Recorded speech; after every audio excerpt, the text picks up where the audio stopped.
Եթե լսեք, որ մեկի անունը անտառ է,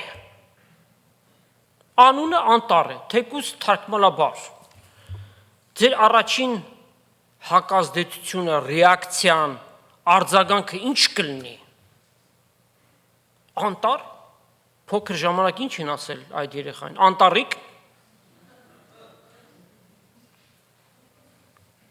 ծնողներին կմեղադրեք, չէ, այդքան անմիտ եք, ուրեմն երեխայի անունը կարելի է անտառ դնել, բայց չշտապենք ծնողներին մեղադրելու, այդ անձնավորությունը Սուրբ գրքի մեջ է գտնվում։ Շատ չերևցած մեկն է, բայց կարևոր, հոգևոր ծառայություն եւ գործունեություն ծավալած մեկն էր։ Եվ քանի որ 2000 տարի անցել է, բայց նրա գործունեության մասին նորից խոսում ենք, ուրեմն կարող ենք ներկա ժամանակով խոսել, որ հրաշալի հոգևոր գործունեություն ունի։ Աստծո հավատարիմ ծառաներ, Աստված նրան կարգել էր առաջին միսիոներներից մեկը լինելու Պողոս առաքյալի զինակիցներ։ Ենթադրում եք թե ով է։ Ձեր մտքով տարբեր անուններ են անցնում, թերևս եթե շարունակենք ուրիշ տեղեկություններ էլ ձեզ տալ, միևնույնն է չեք գտնելու, եւ դրա համար ասում ենք, այդ անձնավորությունը Շիղան է։ Պողոս առաքյալի հետ միասին հեթանոսներին Քրիստոսի կենարար լույսը տանող քաչ զինվորներից մեկը։ Քիչ հետո կքննենք, կտեսնենք, որքանով էր նա քաչ։ Շիղա հունարենից եւ լատիներենից թարգմանաբար նշանակում է անտառ։ Եվ նրա համար Սուրբ գրքում եւս մեկ անուն է գործածվում, որն է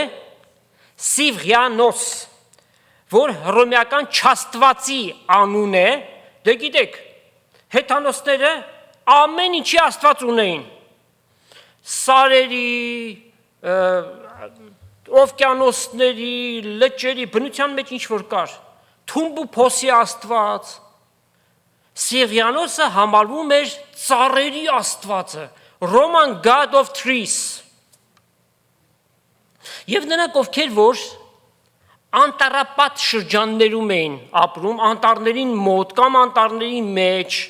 եւ զբաղվում էին անտառահատությամբ, ծառ էին կտրում, իրենց զավակների անունը դնում էին Սիվղիանոս։ Անվան իմաստի համար ծնողներին չմեղադրենք, ահա թե ինչու։ Որովհետև Շիղան ինքը ազգությամբ հրյա լինելով, հունախոս հրյա էր, հելենիստիկ։ Եբրայերենից թարգմանությամբ Շիղա նշանակում է աղոթք արված։ Այս ուրիշ բան է, չէ՞։ Երեխայի անունը եթե այդպես են կոչում, աղոթք արված, շատ ուրիշ է, տարբեր է, քան թե որ իր անունը կոչվի անտառ։ Կարծում եմ հետաքրքիր է այս ամենը իմանալ, թեև փոքր մանրուքներ են թվում, դետալներ են, բայց եթե մեկի մասին խոսում ենք, եկեք հիմնավոր ձևով խոսենք։ Անշուշտ մեզ համար շատ ավելի կարևոր է Քրիստոս Շիղայի մեջ եւ նրա հոգևոր գործունեության մեջ։ Շիղայի անվան առաջին հիշատակությունը գտնում ենք Գործք առաքելոց 15-րդ գլխում։ Առաքյալները եւ տարբեր եկեղեցիների երեցներ հավաքվել են Երուսաղեմում։ Ինչու՞։ Հավաքվել են, որ մի լավ խորոված ուտեին։ Հա? Դրա համար շատ մտահոգիչ մի հարց կար։ Մտահոգիչ։ Եկեք կարդանք։ Գործք առաքելոց 15-րդ գլուխ 22-ից 29 համարները։ Առաքյալներ ու երեցներ եւ եղբայրներ Անտիոքիի ու Սիրիայի եւ Կիլիկիայի մեջ հեթանոսներ են եղած եղբայրներուդ ողջույն, որովհետեւ լսեցիք, թե ոմանք մեր մեջ են ելնելով ձեզ խոսքերով խռովեցրել են եւ ձեր անձերը նեղված են։ Ասելով թե պետք է թլպատվիլ եւ օրենքը պահել, որոնք մենք այսպես չպատվիրեցինք, մեզ միաբանությամբ հավաքվածներուս աղեկ երևցավ, որ մարդիկ ընտրելով ձեզ ղրկենք, մեր սիրելիներուն Բարնաբասին եւ Պողոսին հետ, որոնք մեր Տեր Հիսուս Քրիստոսի անվան համար անձերնին մատնած մարդիկ են, անձնուրած մարդիկ են, ովքեր են դրանք, ուստի ղրկեցինք Հուդան եւ Շիղան, որպիսի իրենց բերանով այլ նույն բաները ձեզ ասեն, վասնզի աղեկ երևցավ Սուրբ Հոգին եւ մեզյալ, ձեր վրա ավելի բեր չդնել այս հարկավոր բաներեն զատ, որ ետ կենակ կուրքերի զոհված են, որ հետանոսներն են անում, արյուն են եւ խեղդված են, անասուն է, որ խեղդում են, արյունը իր մեջներ մնում, եւ Աստծո խոսքի մեջ բազմաթիվ տեղերում գրված է, որ միսը արյունով մի ուտեք, ինչպես ծննդոց 9:4-ում Աստված պատվիրեց, Ղևտացոց 3:1, Ղևտացիների 17 10-11 համարներում եւ պոռնկությունից, որոնց մե ինքներիդ պահելով աղեկ պիտի նեք ողջ եղեք։ Ուրեմն մտահոգությունը սա էր եւ սա կոչվում էր առաքելոց ժողով, հստակ պատգամ էր հղված, որ ավետարանը ամբողջությամբ ներկայացնում է Քրիստոսը, ոչ թե Քրիստոս գումարած օրենք, ինչպես առաքյալների, աշակերտների միջից ոմանք ելել էին եւ միացնում էին այդ ամենը, ավելի շատ հրյամիտ մարդիկ էին, ովքեր ասում են, որ այո, թեև Քրիստոս փրկիչ է Տերը, բայց օրենքը, Մովսեսի տված օրենքը անպայմանորեն պիտի պահվի եւ դա համարվում էր փրկության մաս կազմող մի բան։ Գաղատիա եկեղեցին այդ խնդիրը ուներ։ Դրա համար Պողոս առաքյալ նրանց գրում է 3-րդ գլխում. ով անմիտ գաղատացիներ, օրենքի գործերով հոգին ստացաք, Սուրբ Հոգին, թե հավատքի լսելով։ Նույն խնդիրը կար եբրայցիների մոտ եւ առաքյալը նրանց բավականին սուր ձևով գրում է, որովհետեւ նրանք օրենք եւ շնորհք միացրել են իրար հետ։ Սակայն շատ պարզորոշ է, որ օրենքի վախճանը, այսինքն կանգ առնելը Քրիստոս է ամեն հավատացյալի փրկության համար։ Սակայն օրենքը իր կարևոր գործը անում է, որն էր դա, մարդու մեղավոր լինելն էլ մեջտեղ անում եւ նրան ուղղորդում էր դեպի փրկիչը։ Օրենքը մեր դաստիարակը, մեր ուսուցիչը եղավ մեզ Քրիստոսին բերելու։ Սակայն փրկության գործի համար Աստծո շնորհքը եւ վերջակետ, ոչինչ չես կարող գումարել դրա վրա։ Փրկությունը հավատքով է միայն, գործերը գալիս են հետո, շնորհքով փրկված եք հավատքի միջոցով եւ սա ձեզանից չէ, Աստծո տված պարգևն է ձրիորեն։ Հետո գործերը Սուրբ Հոգու ներգործությամբ կարվեն, որոնք կապացուցեն հավատացյալի ճշմարիտ լինելը։ Սա լուրջ ուրեմն խնդիր էր, Քրիստոսի շնորհքը սկսել էին խափանել, օրենք պահել, փրկվելու համար, չպիտի զարմանանք, որովհետև մեր դարաշրջանում էլ այդպիսիներ կան, ովքեր շնորհքին կցել են օրենքը եւ ամենադաժան ձևով պայքար են մղում, ասելով, որ պիտի օրենքը պահվի փրկվելու համար, եւ սրանք կոչում են ովքեր շաբաթապահներ, որ օրենքը անպայմանորեն պիտի պահվի եւ ամենակարևոր կետը, որ նրանք նշում են, որն է, շաբաթը սուրբ պիտի պահեք։ Ինչ է սա նշանակում։ Այդ մարդիկ բոլորովին Քրիստոսի շնորհքը չեն հասկացել։ Շաբաթը սուրբ պահելը Աստծո եւ Իսրայելի միջև եղած ուխտն էր, ովքեր որ օրենքի տակ են, սա ձեզ հավիտենական ուխտ լինի, հավիտենապես, որքան որ օրենքի տակ ես, շաբաթ օրը պարտադրաբար սուրբ պիտի պահես։ Ելից 31-րդ գլուխ։ Կարդացեք, թող իրենք էլ կարդան 12-ից 17 համարները։ Այս ուխտը միայն Իսրայելի հետ էր կատարված։ Մենք կիրակի օրերը հավաքվում ենք, որտեղ այն հարության օրն է, Կիրիակի Տիրոջ օրն է, Վասկրիսենիե Հիսուս հարություն է առել եւ հռչակում ենք իր մահը եւ հարությունը։ Ամեն օրերը մեզ համար սուրբ են, որովհետեւ Տիրոջ ստեղծած օրերն են, բայց Կիրակին մասնահատուկ է, որովհետեւ այդ օրը Քրիստոսի հարությունն ենք մենք տոնակատարում բոլորս մեկտեղ։ Եկեք կարդանք ու ավելի շատ շարունակենք Գործք առաքելոց 15-րդ գլխի 30-ից 35 համարները։ Ուրեմն որոշեցին, որ Պողոսի եւ Բարնաբասի հետ միասին Հուդան եւ Շիղան էլ պիտի նրանց միանան, անոնք էլ ճամփա դրվելով Անտիոք գացին եւ ժողովուրդը մեկտեղ ժողվելով նրանց թուղթ տվին։ Ու երբ կարդացին, ուրախացան տրված մխիթարության համար, որ առաքյալների միջոցով այդ ամեն ավելորդություններից նրանք ազատագրված են։ Իսկ Հուդա եւ Շիղա, որոնք իրենք էլ մարգարեներ էին, սրանք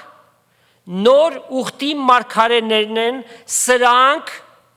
անցումային շրջանի մարգարեներն են, շատերն են այդպես կոչվում, ինչպես Աբոգոսը եւ ուրիշներ, ովքեր որ Աստծուց պատգամը ստանում են եւ փոխանցում են, քանի որ դեռևս սուրբ գիրքը ամբողջացած չէր, կազմված չէր։ Շատ խոսքերով հորդորեցին եղբայրները ու հաստատեցին, ատենը հոն կենալ հետո եղբայրներեն խաղությամբ ճամփա դրվեցին ու առաքյալներուն դարձան, բայց Շիղա հարմար երևցավ, որ հոն մնա, Պողոսն ու Բարնաբասն էլ Անտիոքի մեջ կկենային եւ ուրիշ շատերու հետ Տիրոջ խոսքը կսովորեցնեին եւ կքարոզեին։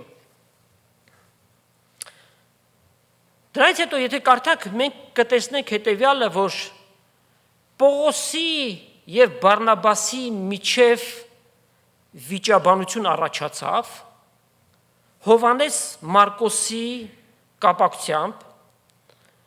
աշակերտներից մեկն էր, որ Պանֆիլիա գնալու համար մերժել էր եւ Պողոս ասաց հարմար չենք տեսնում նրան վերցնելու, Բարնաբաս նրան վերցրեց, Պողոսն էլ Շիղայի հետ իր գործնությունը շարունակեց։ Հիմա թերևս մտածեք, ինչպես թե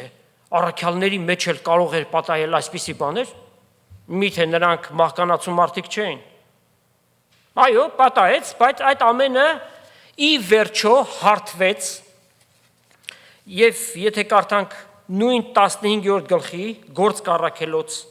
15-ի 40-41 համարները։ Պողոս էլ Շիղային ընտրեց եւ ելավ եղբայրներեն Աստծո շնորհքին հանձնվելով եւ Սուրիայի եւ Կիլիկիայի մեջ կպտտեր եւ եկեղեցիները կհաստատեր։ Ուրեմն Շիղան եւս մասնակից եղավ բազմաթիվ եկեղեցիների հիմնադրության։ Օրինակ, կարդում ենք Կորինթացիներին գրած առաջի նամակի, առաջի գլուխ 19 համար։ Պողոս այսպես է գրում. «Վասնզի Աստծո որդին Հիսուս Քրիստոսը, որ մեզմով ձեզ քարոզվեց, ինձանով եւ Սիղիանոսով եւ Տիմոթեոսով այո ու ոչ չեղավ, հապա իր մեջ միայն այո եղավ, որտեղ Աստծո խոսքը այո է եւ ոչ, հաստատուն է, հիմնված է Աստծո կնիքի վրա, Աստված կնքեց, վերջացավ, 100%-անոց է։ Աստծո հանդեպ նվիրվածությունը Շիղայի ոչ միայն խոսքը քարոզելու մեջ էր, այլ տարբեր ծառայությունների մեջ, ինչպես օրինակ, նա դարձավ դպիրը առաքյալների, նրանց թղթերը գրելու եւ ոչ միայն գրելու, այլ նաեւ տանելու եւ այդ եկեղեցիներին հանձնելու։ Սա խոնարհություն է։ Ես քարոզիչ եմ, ինձ չի վայելում այս բանը անելու, բայց իրենց մեջ էր։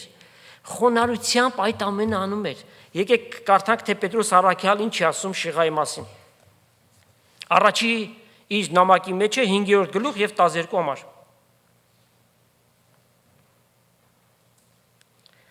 Սիվրիանոս, որ նույն ինքը Շիղան է, հավատարիմ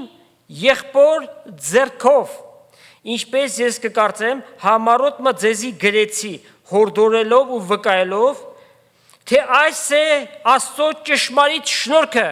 որի մեջ հաստատ կեցել ենք։ Հավատարիմ եղբայր։ Ինչ հրաշալի է, չէ՞, երբ որ մի եղբոր կամ քրոջ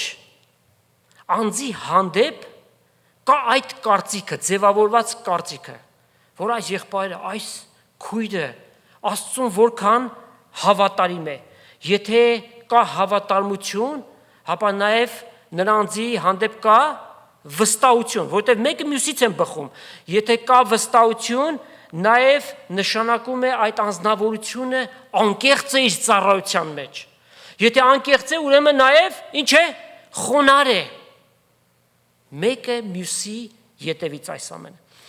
Եվ շատ կարևոր է, որ մեզանից ամեն մեկը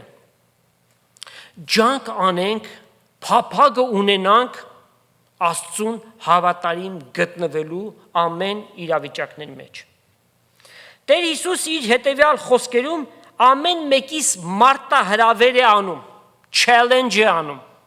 Կարդանք Մատթեոս 24-րդ գլուխ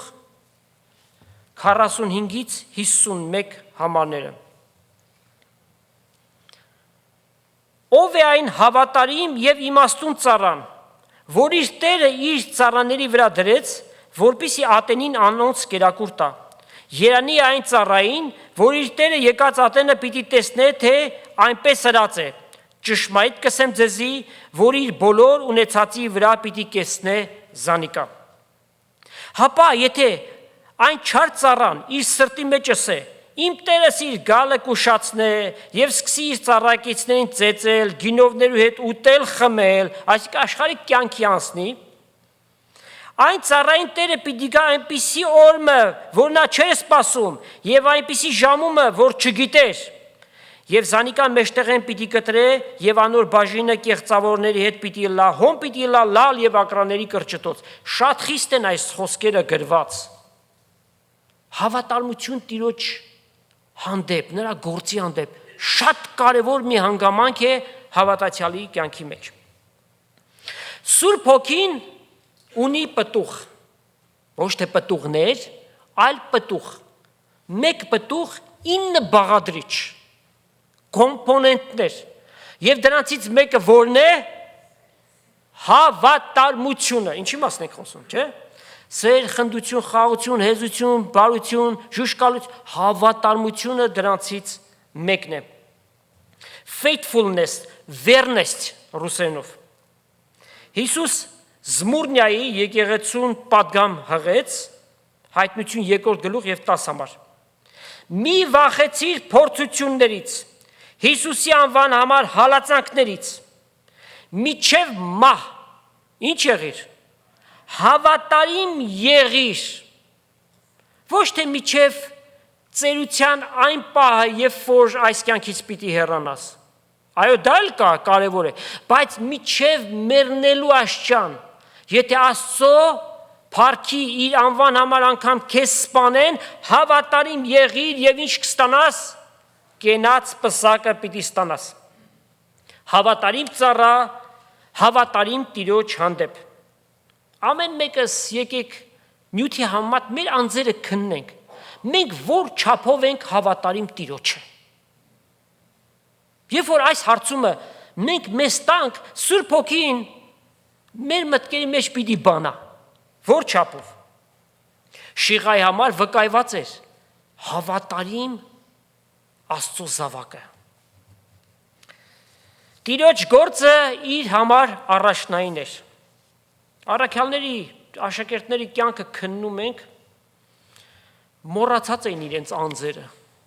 Աստծո գործի համար աշխարհի ծայրերներ գնացին։ Եվ այդքան սպառնալիքներ աշխարհից իրենց հանդեպ միևնույնն է, Աստծո գործը առաջնային էր իրենց կյանքի մեջ։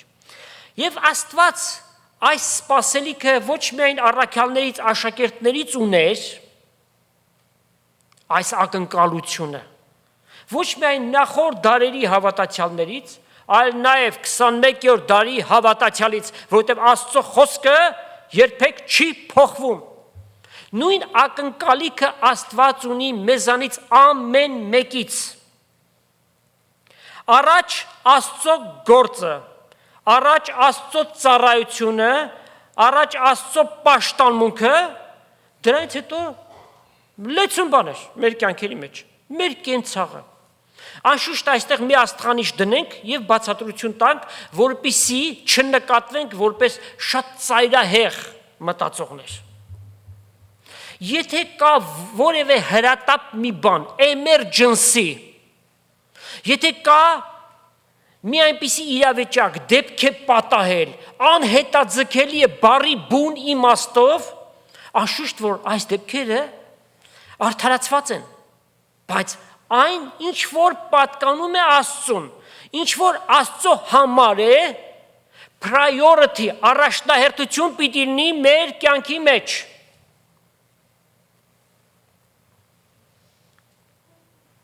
Աստծո գործից կարևոր մի բան կա, ասեք։ Եվ Տերը ասում է, վայ նրան, որ Տիրոջ գործը թուլությամբ կանի։ Տերևս ոմանք հիմա հարցնեն, բայց մենք մի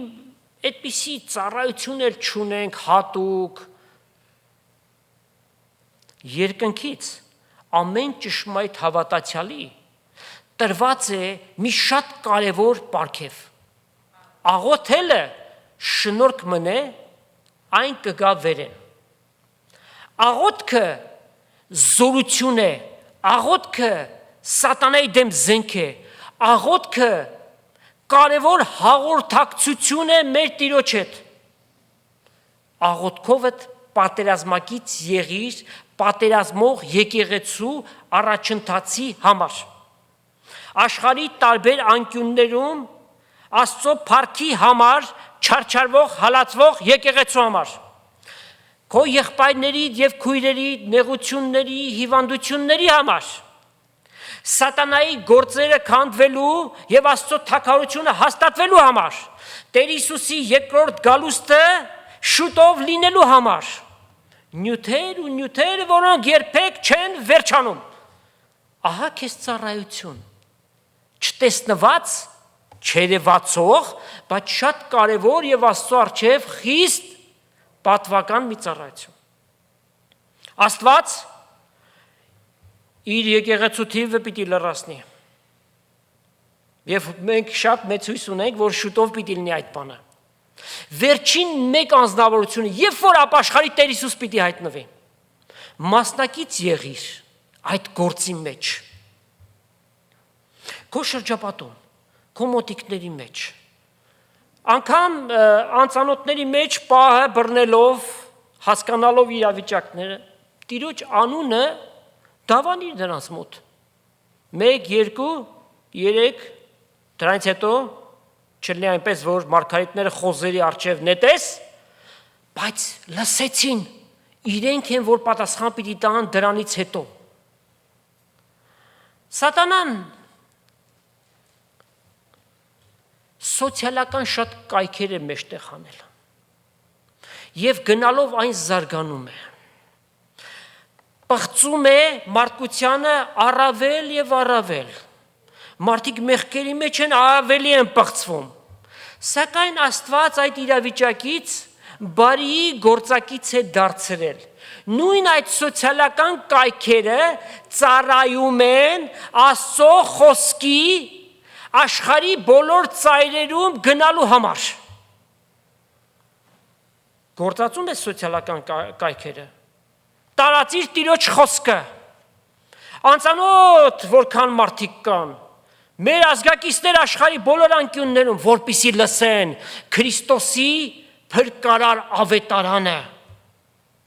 Ամեն հավատացյալի առաջնակարգ ծառայությունը սա է, որպիսի շուտով Աստծո թագավորությունը հաստատվի։ Ինչպես երկնքում, այնպես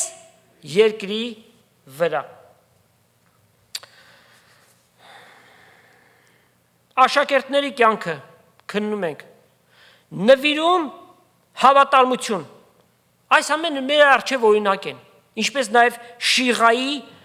անձնական օրինակը։ Հաջորդ կանգառը Գործք առաքելուց 16-րդ գլուխն է, թե ինչպես Պողոս և Շիղան հայտնվեցին Ֆիլիպպեի բանտում։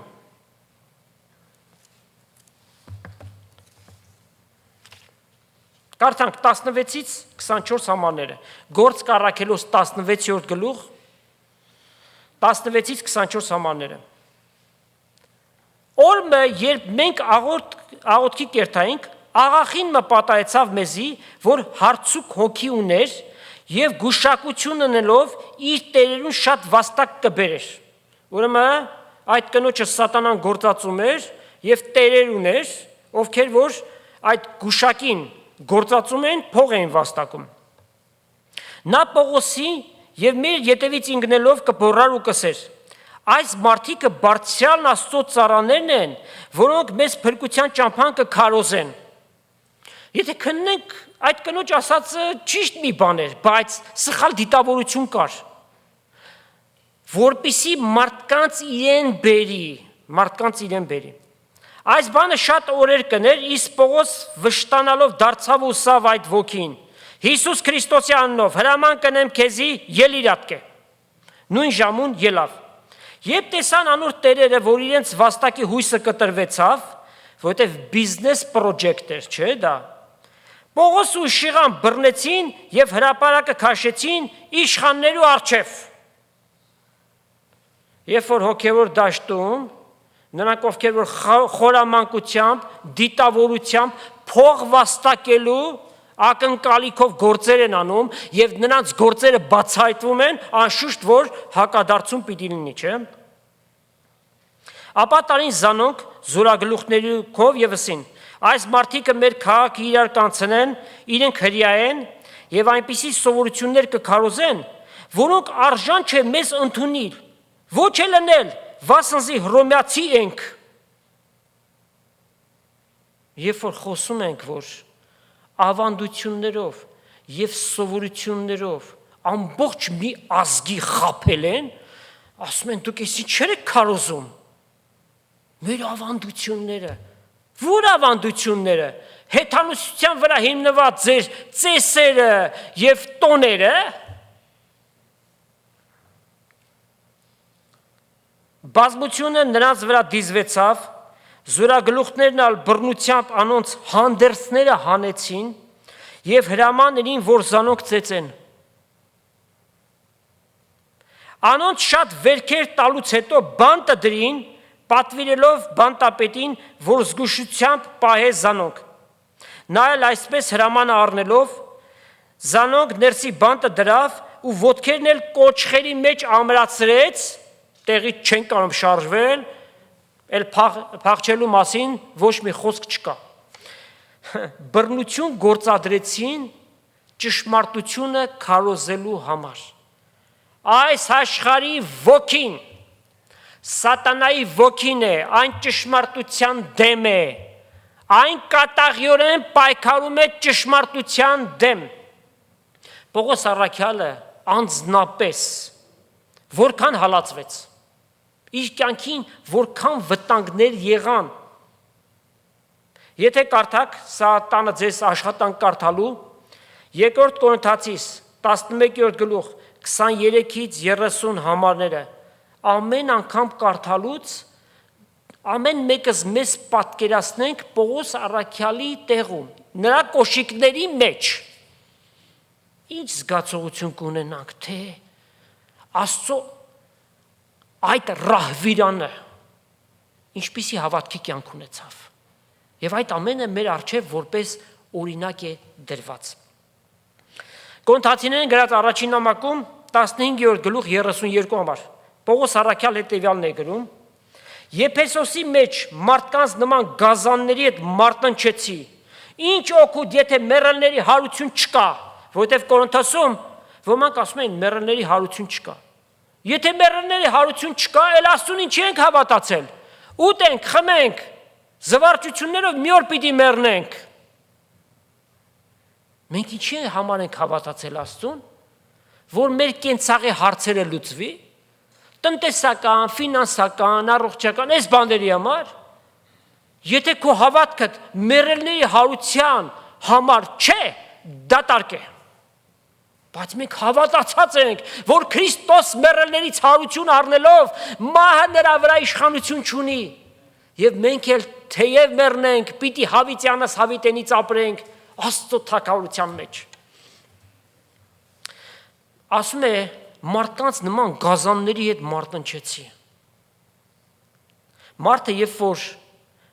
գազանի նման է դառնում, գազանից ավելի վայրագ է, ավելի սարսափելի է։ Եվ Պողոս մարտնչեց այդ ամենի դեմ։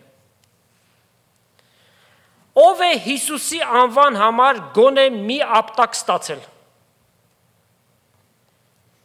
Ոչ մեկը, ոչ մի հալածանքից չբողոքեք։ Հռոմեական օրենքը պահանջում էր, որ ամեն հանցանք պիտի քննվեր, որից հետո պատիժ պիտի նախասահմանվեր։ Պողոսի և Շիղայի պարագային այդ քննությունը չեղավ, հետևաբար նրանց դատավարությունը անօրեն էր։ Շատ վերքեր տալուց հետո հանդերձները հանեցին։ Գիտեք, մեկ-երկու ապտակ տալ չէր, ականջ քաշել չէր, գիտեք ինչ էին անում։ Մտրակում էին։ Եվ այդ մտրակի ծայրին ոչխարի ոսկոր էին ամրացնում կամ մետաղական մի որևէ բան, ոչ միայն ցավ տալու համար, այլ նրանց մարմինը պիտի ճեղքվեր։ Այլ կերպ ասած, այս երկուսը, Պողոսը և Շիղան առնաթաթախ վիճակի մեջ էին։ Պատկերացրեք, Աստծո զավակներ և հանցանգոցների հետ մեկտեղ նույն բանտում, նույն խցերում։ Ինչ հոգեկան վիճակի մեջ նրանք կլինեին։ Եթե ասենք ընկճված, թերևս ոչինչ չասենք, հա, depressed վիճակի մեջ։ Մարդկայնորեն եթե մտածել ունենք, կարող ենք ասել, որ իրավունքի մեջ էին Աստծո դեմ պահանջ դնելու։ Տեր Աստված, մենք քո գործն ենք կատարում, միջև այստեղ եկանք հասանք, գոնե մեզ պաշտպանեիր, մեզ չծեծեին, բանտը չդնեին։ Ինչ արեցին Պողոսը և Շիղան, եկեք կարդանք 25 համարը։ Կես գիշերին Պողոս ու Շիղա աղոտ կնեին և Աստված կորտնեին ու բանտարկյալներն էլ մտիկ կնեին իրենց։ Աստծուն էին օրհնում։ Դրա համար պիտի ունենային հոգեկան խաղաղություն, մտքի հանգստություն։ Ունեին։ Այլ կերպ ասած, իրենց համար կարևոր չէր իրավիճակը, թե իրենք ինչով էին անցնում, որտև, ինչպես Պողոս առաքյալը ասում է, Քրիստոսի հետ խաչել է և այլ կենդանի ոչ թե ես, այլ Քրիստոս կենդանի իմ մեջս։ Իր անձը մեռած է։ Ուրեմն Շիղան էլ նույն վիճակի մեջ էր։ Սա զորավոր հավատքի և Աստծո հանդեպ ունեցած վստահության ապացույցն է։ Trust։ Այս երկուսի օրինակով ևս մեկ անգամ համոզվում ենք, որ Աստված երբեք չի երաշխավորում իր զավակներին հալածանքներից, զրկանքներից, հետապնդումներից։ Դեռ ավելին, Տեր Հիսուս ասաց, այս աշխարհի մեջ նեղություններ պիտի ունենաք, բայց քաջասիրտ եղեք, ես աշխարհին հաղթեցի։ Եվ Աստված շատ հաճախ թույլ է տալիս, որ այդ հալածանքները, փորձությունները, նեղությունները հավատացյալներին պատահեն։ Ինչի համար։ Մենք է որ դրանից պիտի օգտվենք, որտեղ այդ հալածանքները մեզ ավելի փորձառու են դարձնում եւ դրանք բերում են մեզ հույսին եւ հույսը երբեք ամոթով չի մնալու։ Պողոս առաքյալը Կորինթացիներին առաջին նամակում է գրում 4:11 համար։ Իրեն ստիպում էին այս բաները գրելուն։ Նա իր անձը ի ցույց դնող մեկը չէր, բայց գրում էր, որպեսզի իմանան այս ամենը։ ասում է միջև այսօր կանոթենանք, կծարավենք էլ, մերկ էլ կմնանք, կծեծվենք, աստանդական կպտտենք, աստանդական ինչ է նշանակում, առանց օթևանի, առանց տան, հոմլես, ով դուք բարգավաճման ինքնակոչ քարոզիչներ, ձեր փուչ լեկցիաներով հերիք եղաք, հավատացյալներին խաբել, Աստծո առջև պատասխանեք տալու, health and wealth, հարստություն և առողջություն, եթե դու հավատացյալ ես ու հարուստ չես, ուրեմն դու օրհնված չես, որտև իրենց շքեղ ունեցվածքի մեջ իրենք դա պիտի քարոզեն։ Եթե դու հիվանդ ես ու չես առողջանում, ուրեմն դու անեծքի տակ ես։ Այ կեղծավորներ, նախ դուք գնացեք ձեր ընտանիքներում, ձեր հիվանդներին։ Հիվանդ բուժելու պարգև ունեք, հիվանդանոցներում լեցուն հայորդիներ, ձեզ են սպասում, գնացեք և այդ հրաշքները արեք։ Առաքյալներին տված պարգևը կարծում եք գողանալով կարողանալու եք դուք ձեզ համար ճանապարհ հարթել։ Դուք նմանվում եք նրանց, ինչպես Տեր Հիսուս ասաց, որ գնացին իր մոտ ասելով, Տեր քո անունով դևեր հանեցինք, բժշկություններ արեցինք, այս ու այն արեցինք, և Տեր ինչ ասաց, ես ձեզ չէի էլ ճանաչում, ով անօրություն գործողներ, որովհետև ձեր սրտի դիտավորությունը տարբեր է։ Լավ, Աստված թույլ է տալիս փորձություններ։ Հետո Առաջի Կորինթացիս 10:13 Աստված ձեզ չպիտի թողնի, որ ձեր կարողությունից ավելի փորձվեք, հապա փորձության հետ մեկտեղ ազատության միջոց էլ պիտի տա, որպիսի կարող լինեք համբերել։ Հետևաբար, սիրելի եղբայրս և քույրս, երբ որ փորձությունները գալիս են, հալածանքներ անգամ եթե գալիս են, մտահոգ մի եղիր, հիշիր հավատքի հերոսներին, երբեք չթողնես Աստծուն փառաբանելը, որտև Տերը գիտի քո կարողությանդ սահմանը,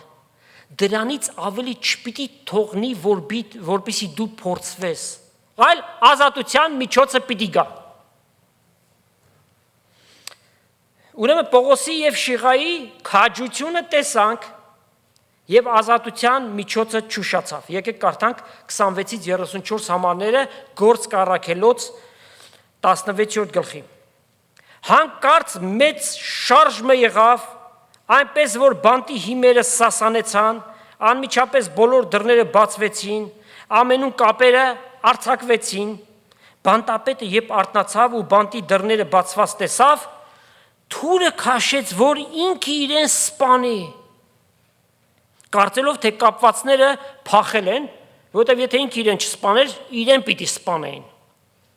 Բայց Պողոս բարձր ձայնով կանչեց և ասավ. դու քո անձիդ վնասը մի ներ, վասնզի ամենքս էլ այստեղ ենք։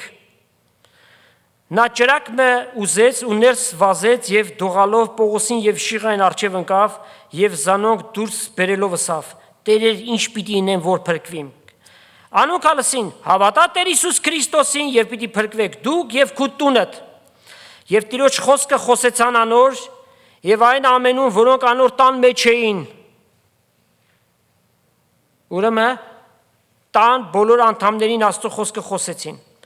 Բանտապետը առավ զանոնք գիշերվա նույն ժամուն և անոնց վերքերը լված և մկրտվեցան ինքը և բոլոր իրենները։ Զանոնք իր տունը տանելով անոնց առջև սեղան դրավ և բոլոր տնով ուրախացան Աստծուն հավատալով։ Ուրեմն այնինչ որ Պողոսի և Շիղայի հետ եղավ, եթե մարդկայնորեն քննենք, պիտի ասենք ինչ խեղճ մարդիկ են, օրհնված են, որտև նրանց բանտ գնալը բարի գործակից եղավ, բանտապետը և իր ամբողջ տունը փրկվեցին։ Ինչպես փրկվեցին, գրված է հավատալով։ Գիտեք, այս օրինակը շատ հաճախ մանկամկրտությունը արդարացնելու որպես օրինակ են վերցնում։ Ասում են, տեսնում եք, բանտապետը եւ իր տունը փրկվեց, այդ տան մեջ երեխաներ չկային։ Գրված է հավատացին։ Փոքր երեխան ինչ պիտի հավատա, ինչին պիտի հավատա կամ ում պիտի հավատա։ Ուրեմն չափահաս էին, ովքեր որ գիտակցություն ունեին, մեղքի գիտակցությունը եւ Աստծո հանդեպ հավատք։ Ուրեմն բարի գործակից եղավ։ Եվ գրված է, որ մնացած բանտարկյալներն էլ լսում էին։ Նրանց մասին խոսք չկա գրված, բայց այդ սերմերը, փրկարար սերմերը Աստծո խոսքի նրանց մեջ նույնպես ցամվեցին։ Պողոս առաքյալը Թեսաղոնիկեցիներին երկու նամակ է գրել։ Երկու նամակի էլ սկզբնական բաժնում, ողջույնների բաժնում, Շիղայի կամ Սիրիանոսի անունը հիշատակված է։ Եվս մեկ ապացույց իրենց սերտ համագործակցության։ Իսկ Շիղայի կյանքը հիմնովին ավելի փոխվեց, երբ որ նա Պողոս առաքյալի հետ մասնակից եղավ երկրորդ միսիոներական ուղևորության։ Պողոս առաքյալը 3 այդպիսի ուղևորություններ ունեցել, երկրորդին մասնակից է նաև Շիղան, Քրիստոսի թվարկության 49-ից 52 թվականներին։ Սկիզբը Երուսաղեմ, որտեղից գնացին Անտիոք, Տիրոս, Դերբե, Լուստրիա, ամբողջ Հունաստանով, այդ թվում նաև Աթենք, հետո դեպի Եփեսոս, Կեսարիա, Երուսաղեմ։ Ինչպես գնացին, ինքնաթիռով, անձնական ջեթերով, թե հարմարավետ մեքենաներով։ Ինչպես գնացին, ոտքով գնացին։ Միայն բացառությունը Աթենքից Եփեսոս եւ Եփեսոսից Երուսաղեմ նավարկեցին։ Եվ դուք պատկերացնեք, այդ ճանապարհների վրա գողեր, ավազակներ, ովքեր որ պատրաստ են թալանելու, սպանելու։ Եվ այս անձնավորությունները, Պողոսը եւ Շիղան, այդ ամենը իրենց աչքի առջև ունենալով, ոչ մի բան նրանց չկանգնեցրեց Աստծո գործը առաջնայիններ իրենց համար, որտեղ նրանք գիտեն ում են ծառայում եւ ինչպիսի հրաշալի իրենց առիթ էր ստեղծված, որպիսի Աստծո խոսքը ամենուրեք տարածեն։ Հոժար սրտով Տիրոջ ծառայության գործը արեցին։ Անգլերենով մի այսպիսի արտահայտություն կա, նրանց հասցեին, ովքեր որ գովասանքի արժանի գործեր են արել, սակայն ինչպես հարկն է, նրանց գովասանք չի տրվել, չեն փառաբանել, այդպիսիների մասին ասում են unsung hero, որ եթե բառացի թարգմանենք, չերկված հերոս, բայց չգովերկված ավելի ճիշտ է, չգովերկված հերոս։ Հավատքի դաշտում Շիղան այդպիսիներից մեկն էր։ Երևում է ինքը Աստծո դաշտի մեջ, չի երևում, բայց իր կատարած գործերը սքանչելի գործեր էին, ընկերակցեց Պողոս առաքյալի հետ։ Եվ եթե աշխարհում այդպիսիներ, ովքեր որ փառքը չեն ստացել, իրենք պահանջում են, չէ՞։ Այս բաներն եմ արել, հետևաբար հատուցումը պիտի լինի, իրենց անունները պիտի թմբկահարվեն։ Շիղան եւ Աստծո դաշտում մյուս այդ հերոսները, ծառաները իրենց անձերը ուրացած մարդիկ էին, որովհետեւ նրանք ծառայում էին Տեր Հիսուս Քրիստոսին։ Նրանք գործում էին անմա հոգիների փրկության համար, Աստծո թագավորությունը հաստատվելու համար։ Իրենց համար իրենց անձը չկար։ Ինչ որ գրվեց, մեր սովորելու համար գրվեց, որպեսի գրքերի գրվածների մխիթարությունով մենք հաստատուն հույս ունենանք։ Գրվեց, որ սովորենք, ուրեմն եկեք սովորենք, Շիղայի օրինակից սովորենք, Ինչ սովորենք, անձն ուրացություն։ Եթե մեր անձը ուրացած է, Քրիստոս է բարձրացած։ Եկեք սովորենք հավատարմություն Տիրոջը։ Եկեք սովորենք նվիրվածությունը Աստծո գործի հանդեպ եւ ծառայության մեջ։ Եվ Աստված մեծապես պիտի օրհնի։ Աստված օրհնի իր խոսքը ձեզանից ամեն մեկին եւ Տեր Հիսուս Քրիստոսի շնորհքը, Հայր Աստծո սերը եւ Սուրբ Հոգու հաղորդությունը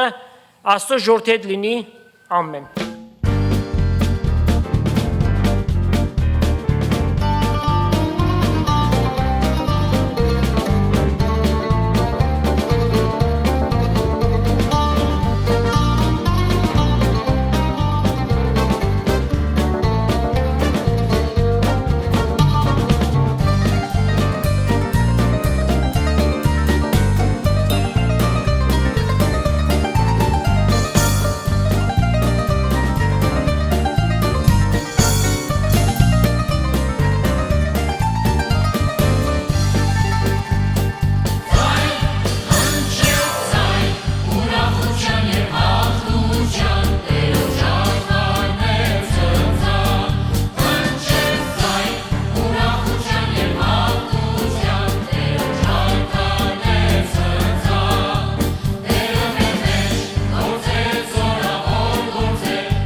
Ciao,